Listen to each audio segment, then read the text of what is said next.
So it's this guy called Stop Playing Trey that's on TikTok, and he walks up with his mic, and I've seen a lot of time he's asking the younger girls, maybe like teenagers to 23, 24, and he always walks up to them and say, is that your own hair? Ask them why are they wearing that type of hair, and are they trying to be white, which is like, you don't ask a black woman something like that. Like, why are you wearing a wig? Why are you wearing a weave? Are you trying to be white? And a lot of times we're stuck with that stigma, that mindset that is why black women wear all these different types of textures and wigs and weaves and all that. It's because we want to be like the white woman. And that is definitely not the case. So I'm going to dive into it real quick and go over it now. One of the things I remember being a kid and watching Roots and watching the slavery movies and different things like that.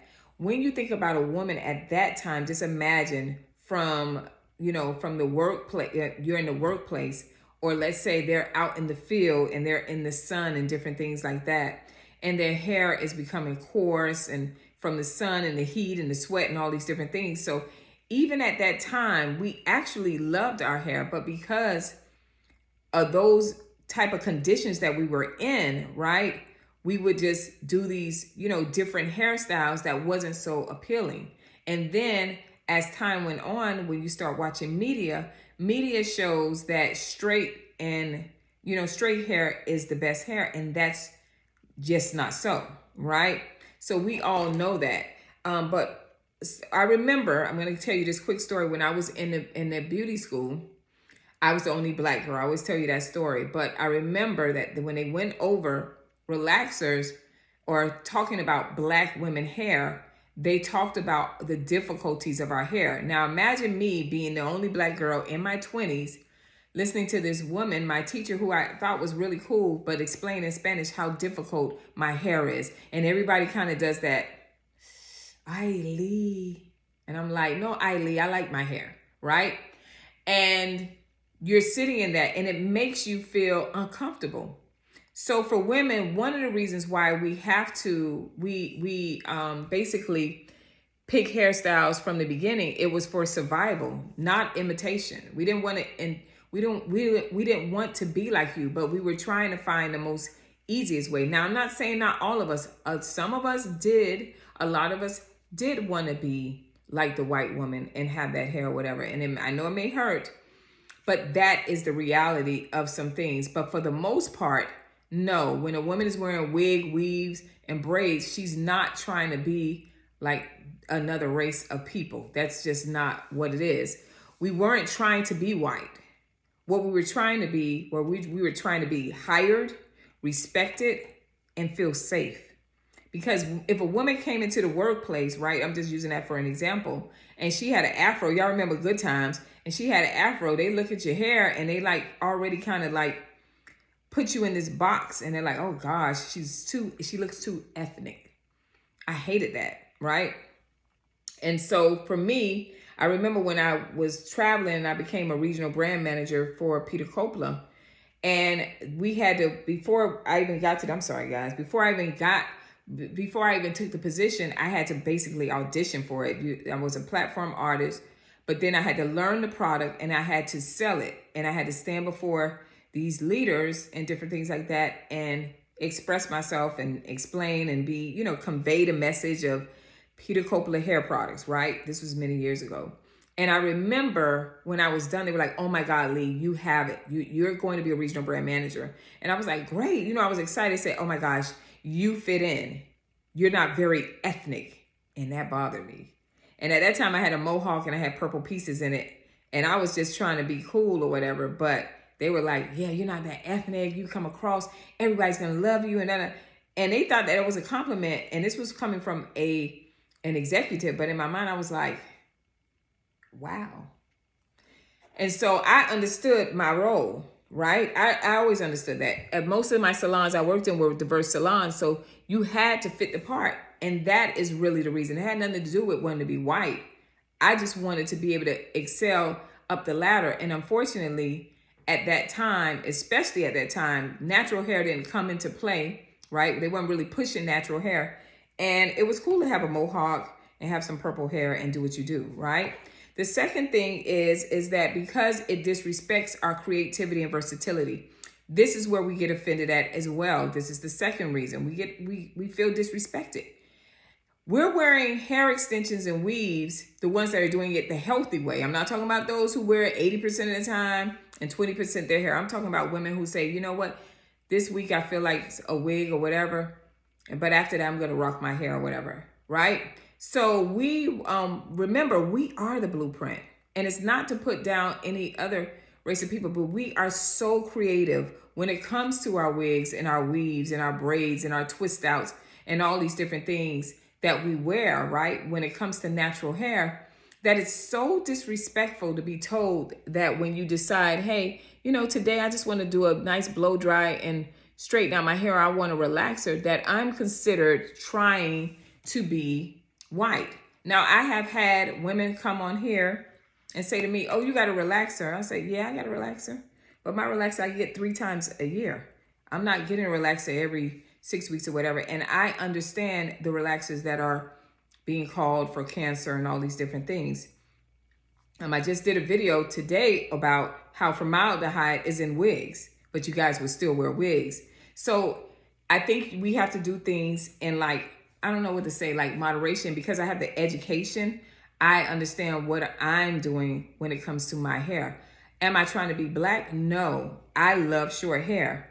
If you look at the earlier videos of me, you see me with natural hair and long hair, but I don't, that wasn't my identity. I don't really, it's not the natural hair part I love, right? So, but it is the long hair that I did not like. And so in order to cut my hair short again, I need to maintain it. And the different styles that I want, I need to maintain it as well. So I did use a relaxer, but I get my relaxers every quarter. So that means every 3 to 4 months, really every 4 months, I get my relaxer. So I already did mine, so I won't be getting another one, right? So that's the difference, right? And I know how to apply it and all those different things.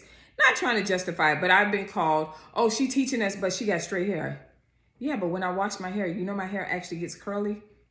It's still, I still have to go and do the things that I need to do to get it in the state that I want it to, right? So that's my preference. That's my style. And that's what black women are saying when they're talking to Stop Playing Trey, when he's asking, are you trying to be European? No, today I want to be honey blonde. Today I would like to have a twist out and enjoy my hair. I would like to feel the breeze go through my hair.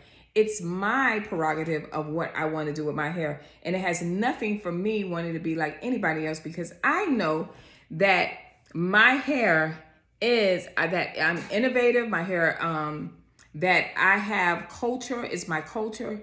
And we love versatility, all right? When it's done healthy wise. We can wear straight hair on Monday and a fro on Friday. That's the culture, not confusion. So we're not trying to be something that we're not. All right. And so the third thing is because it ignores how deep hair identity runs in the black community. For us, hair is spiritual, it's political, it's ancestral. So when someone accuses a black woman of wanting white hair, it's like saying she's denying her heritage, when in reality, this is stuff I wrote down, we're expressing ourselves in a modern form. Like Dawn has long blonde dreads. When she started her dreads, she had extensions in it. And then as they grew out, as long as they are, that is Dawn's hair. But someone said, well, it's blonde. So what? It's healthy. She doesn't have, she's not missing her edges. She doesn't have bald spots. She's in her 50s. So she's able to do that. That doesn't mean that she's trying to be Caucasian. She just, that's her look. That's her style. And if you go back and you look at Dawn's history of 34 years, she's always worn her hair in a blonde, some type of blonde, whether it's like a level 6 blonde. I know I'm speaking in Spanish to you guys, but she's always lightened her hair. So that is not an issue, and that doesn't make her trying to be Caucasian. That makes her just having her own identity and finding what works for her, because she's like that rock star type girl thing, right? So that's what she likes. So it is very offensive when a black woman understands her culture, understands her spiritual. It's spiritual for us as well, because We don't want to lose our identity, and we don't believe that we are. We just want something different, right? Okay, so it is offensive when you say that. And number 4, because it usually is said with judgment, not curiosity, right?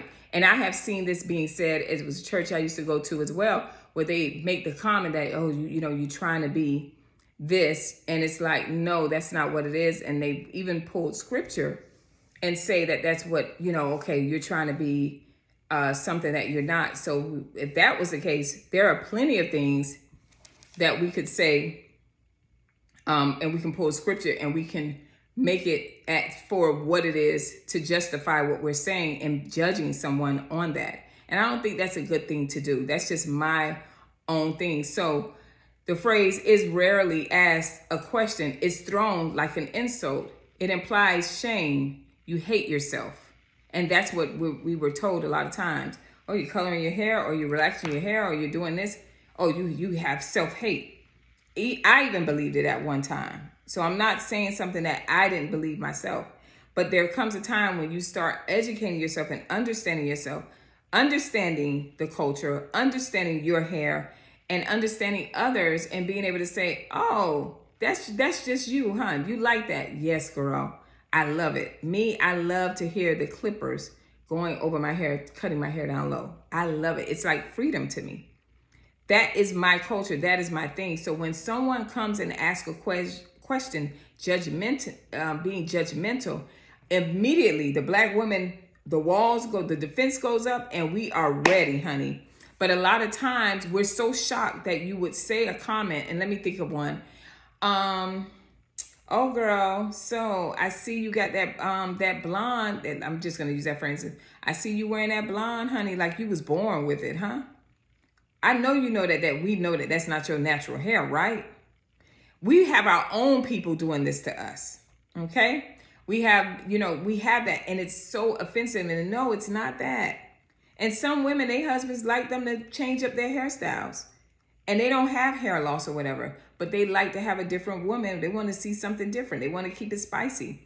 That's their prerogative. So when you approach someone and if you don't like what they've done, just shh, or just scroll. If you're on this video and you don't like it, just scroll up. You don't have to comment negative, right? But understand if it's out of curiosity, be kind enough, and when you express yourself, think before you say, and say, hey, can I ask you something? Why you always get your hair that color? And then let that person give you the story behind it, because all of us, our hair has a story. The way we present ourselves every day when we get up and go to work, there's a story behind it. However you present yourself, whatever your behavior is, it's a story. We're looking for the story. Okay, what makes them put that on, that outfit on? Oh my gosh, she loves blue glasses. Her glasses that have blue oh gosh, y'all know what I'm talking about. So it's a story behind it. You don't have to judge it, okay? And the last thing is because it challenges ownership of identity. Black women have been fighting to reclaim ownership of their image after centuries of being told what professional is, feminine is, or acceptable. So when someone says they're trying to be white, it hits as an accusation of betrayal, when really it's empowerment. We're not trying to look like them. We're redefining what beauty looks like through us. So the other day, I think it was last week, Thursday or Wednesday, I put up the video of the 90s, and I put the celebs, the black celebrity women from what they did in the 90s, and then the new celebrities, the younger women, and I put them, I was like, look, she's rocking it now. Those are innovative, trendy looks that we create. We have been this way for so many years. That is our identity. We love clothes. We love style. The black woman has so many textures on it, and women in general have so many textures on it. But when it comes to us, it's something a little bit more special about the fact of taking pride in your hair, right? The fact of getting that haircut, the fact of walking around and just loving your locks and not having to explain about back in the slavery days and all this stuff. We don't have to do that. No, this is just who I am. So you're challenging our identity, and we feel empowered however we want to come out and we want to walk and we want to be. Okay. So that is one of the biggest things. We redefine what beauty is. And y'all know how that go. We'll take like right now, the lace fronts. Look at all the stuff that they're doing with these lace fronts, the edges and the sleeking and all that. That is creativity. Now, is it wrong? Yes, because of course it will lead to CCCA, which is traction alopecia, a lot of those styles. But the design of those styles and the things like that, that you can't take away. That is them being creative, being proud. And they're not thinking about, ooh, I feel like a white woman. They like, ooh, girl, my hair is fire, honey. I'm eating. What they say? She ate that. You know, that's what we're thinking. We're not doing that, right? So I just wanted to bring that out to you guys. If you wanted to give an explanation and someone approaches you, or you know how they want to touch your hair, don't touch my hair. My hair is a statement. My hair, when I have a great hair day, today I don't have a great hair day, but when I have a great hair day, my hair makes me happy. I love my hair, however I want to do it. You know what I mean? If I want to have a asymmetric bob, if I want to, you know, do my flip back and feel like the 90s, I'm going to do it. And if I want to relax my hair, I'm going to study. I'm going to find all the things so I won't deal with any form of cancer, which I don't have. But I'm going to do what it takes so I can enjoy the look that makes me feel good about me. I don't get dressed and I don't wear things because that's what's trending or what others are doing. I do it because I am a proud Black woman, and I just love all of our Black women and our creativity and our beauty. So please, the next time you walk up to a Black woman and she has a long lace front that's touching her backside, it is not that she wants to be Caucasian. It is because she wants that long lace front to touch her backside. That's it.